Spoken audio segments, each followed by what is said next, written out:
when there was not enough health care, when there were really not enough providers to understand what was going on. Her grandmother died And of so Alzheimer's. for many of us, this fight, not only is it personal, but we recognize the impact that it has outside the Beltway in so many families and lives across the country. And that's what this is about. In Nevada, as of 2023, there are 49,000 people, 65 and older, are living with Alzheimer's. And that's projected to reach 65,000 this year. Not only did we hear that HHS laid off the entire Healthy Aging branch of the CDC, but Donald Trump also recently terminated a $14,000 NIH research grant that had been supporting Alzheimer's research at the University of Nevada, Las Vegas. And he's continued to cut the grant for essential research for so many reasons. We've seen these funding cuts, we've seen mass layoffs, and the impoundment of grants that have already been approved by Congress. This is a violation of the rule of law, and you have been talking about that for the last couple of hours. President Trump is forgetting that this is personal. It is happening to so many families. So my question, Senator Booker, to you is, what do you think families and caregivers of those impacted by Alzheimer's, how they are feeling about what is happening right now? So this bothers me for two reasons, and the first you've already mentioned, is this is the points of bipartisan work that we do. I talked about Chris Murphy and the bipartisan gun bill that lots of people here worked on with Senator Cornyn and others, and how upset my state is that some of that community violence intervention money that I worked so hard to get in that bill is being clawed back by a president. There are people in this room, I know so many of you, and I know on the other side, that have done such great work to work with our colleagues to find common ground and get really important programs passed that bring resources to families. And it's being clawed back by our president, not with consultation, not with a hearing, not with a discussion of even why you would target Alzheimer's research. That is a violation of the separation of powers. And I wish my Republican colleagues would hold more hearings about that. These are programs that they like. I saw that with USAID. I worked with Marco Rubio on some of that programs and those investments that are now been cut and clawed back. So it's a separation of powers issues. It's an offense to the common goals that we share in this community of leaders. But the second reason it bothers me is an article I read hours ago by Fareed Zakaria. And he talked about what's happening to a nation that cuts so dramatically what is one of the best taxpayer investment dollars in biomedical sciences. If you're an investor, and I told you there's an investment that every dollar you invest, you would get $5 back for your economy, folks would be investing in that vehicle. Well, that's NIH funding. Every dollar you invest, who would cut a profit center? It's not just a profit center, though. The outcomes, the discoveries, could change the lives of people who are suffering in your nation and around the world. But he's attacking them. I read all these universities from around the country. This shows you how magnanimous I'm trying to be. I even read stories from USC. I'm sorry, rival. That all of these universities are cutting their postdocs, cutting their PhDs, cutting the lending, because they don't know, as Donald Trump threatens, the direct costs they're stopping. And Fareed Zakaria said so painfully to all Americans with Americans' pride, as we are doing that, China, who, when they had that Cultural Revolution, they first went after their universities. Now, modern China, their government is doing the opposite. They're trying to out-America us.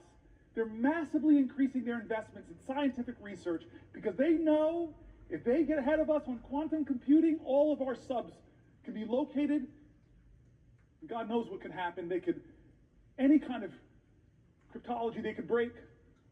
They know they get ahead of us on scientific research, the power and advantage it will give them, so they're doubling down. But what are we doing in America? We're tolerating a president that is cutting the funding that will predict who defines the future and what values will define those futures.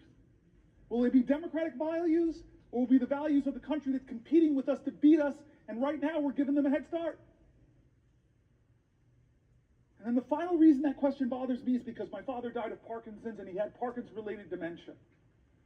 And I know what that's like.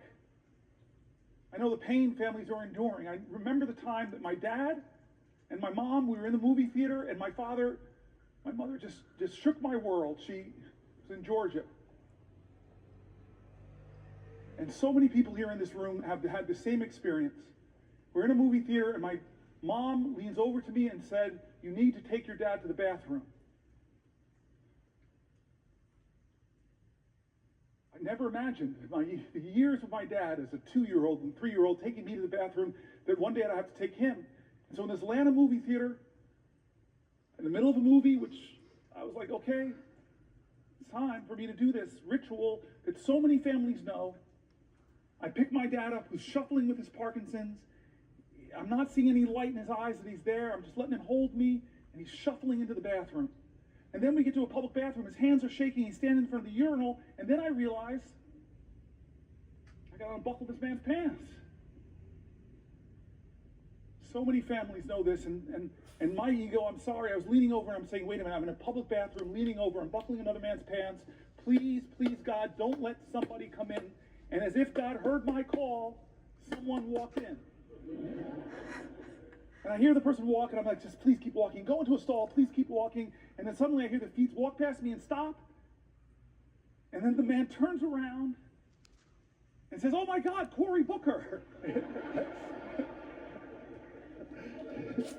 And then I look up at my dad, and I see the clarity in his eyes. He is 100% there, and he's grinning and loving my mortified embarrassment. Alzheimer's is devastating so many American families who are watching the loved one of their lives diminish. And we're cutting funding. Donald Trump is cutting funding, democratically, bipartisanly approved. So forget the separation of powers. It's important, so important. If that doesn't get you, then maybe think about the competition with China. If that doesn't get you, those two don't get you, America. And think about the millions of Americans struggling with Alzheimer's, the struggles it does to those families. This is a moral moment, America.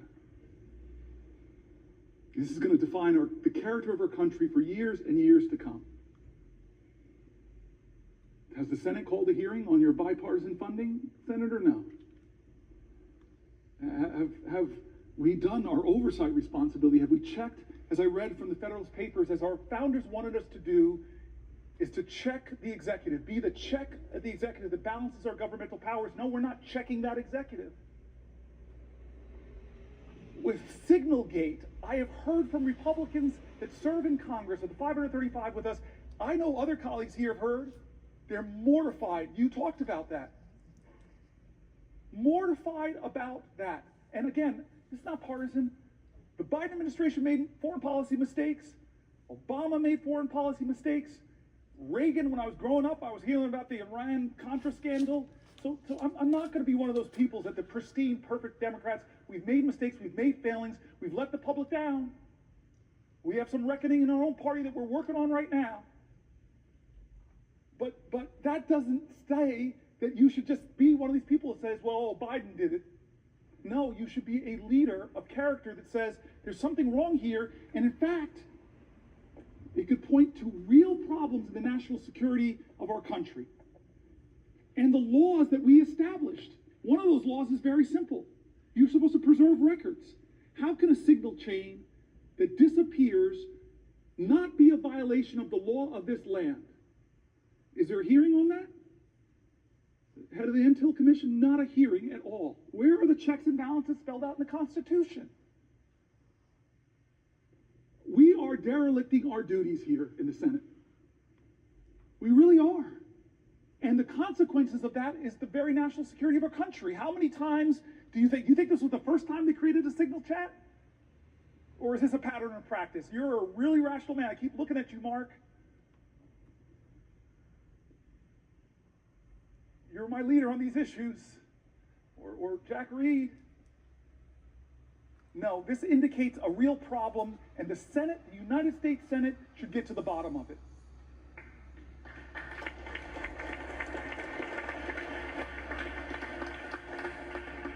This is a moral moment. I keep saying it's a moral moment. Who are we going to be? What's going to define us? And it's time not for the typical tribalism. It's time for leaders to start standing up and saying, you know what? We can go a different way. We can imagine a different country. That's why I pointed out the new leader of the Democratic Party on the House side. We're a different generation. There's a rising generation of people. I've talked about my friend who wrote this great book, Abundance. There's a whole bunch of new ideas out there that are about the future, about the possibilities, about the hope, about the greatness of America, not the greatness that is braggadocious, not the greatness that says, I'm better than you, not the greatness that says, only I can fix things. That's not the America we want. We want an America that says, we the people.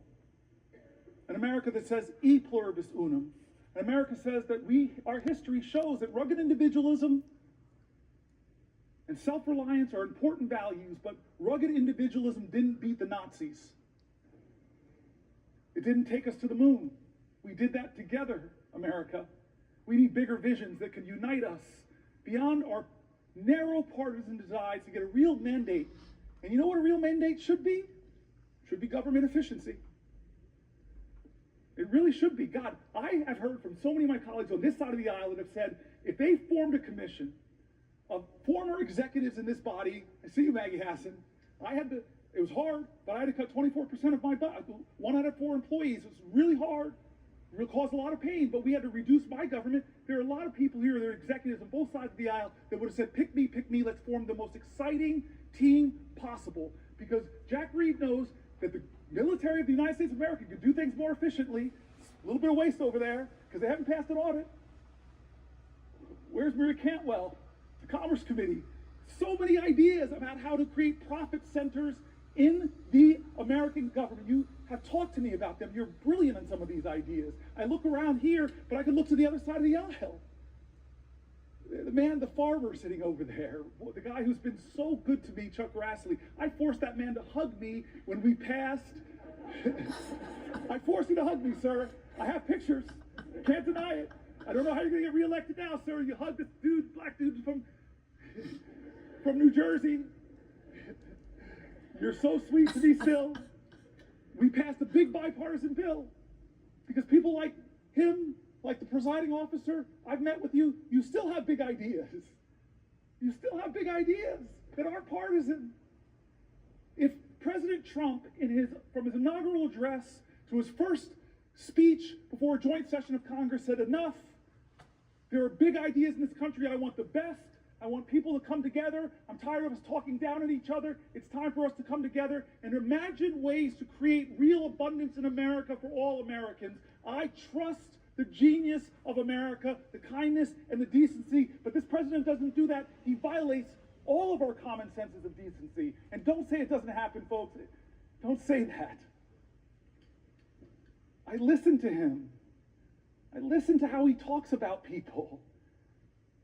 We have a government now, as I said earlier, that isn't ask not what your country can do for you, but what you can do for your country. We have a country now where a president says, ask not what your country can do for you, ask what you can do for Donald Trump. And you're seeing who gets the special treatment. Some law firms are really threatened right now with being bankrupted by Donald Trump targeting them. Others have decided a different path. I'm not hating on them, but they said we're going to go to Trump and we're going to offer him what he wants. We're going to give him tens of millions of dollars of free pro bono work. I wish they would bring some of that free pro bono work to Newark, New Jersey. A lot of people who need lawyers, folks in my city. What are the standards here of our government? You want a merger? Well, maybe you should put a lot of money in Donald Trump's meme coin. I read the document, there's something word called emoluments. And we sit by and act like, oh, no big deal. He's made millions and millions of dollars from who we don't know. We haven't held one hearing of oversight to know who is giving him millions of dollars for that meme coin. Is it the Turks? Is it the Saudis? Is it the Chinese? Is it the Russian oligarchs? Do we know? Should we know? Yes, America, stop falling into tribal lanes and closing your eyes to things that should not be normalized. Why are we normalizing these things? They're wrong. They're patently, on the face of it, is wrong.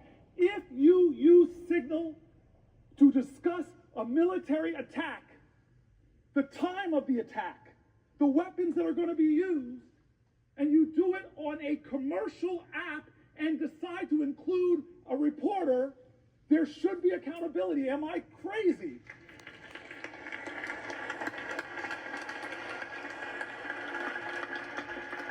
Order. Order. Ladies and gentlemen, let me just remind you, expressions of approval and disapproval are not permitted by the gallery. Thank you. He was forced to say that. Look at you, defiant man.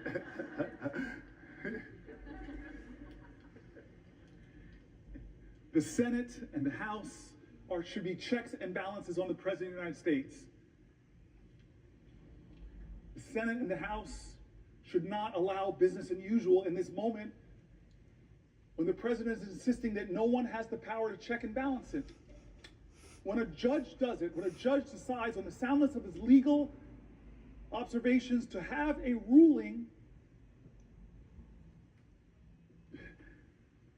and then the President of the United States doesn't appeal the ruling like most people kind of do, but starts to drag and insult and threaten that judge with impeachment. And some people, astonishing to me, in our government said, oh, that's right, we should impeach this guy.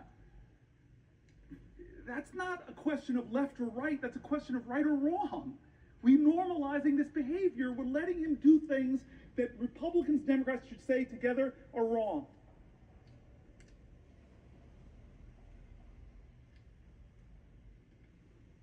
And so I want to say, I'm going to stop soon. Well, for a question? Oh, yes. God bless you. I will yield for a question while retaining the floor. Thank you.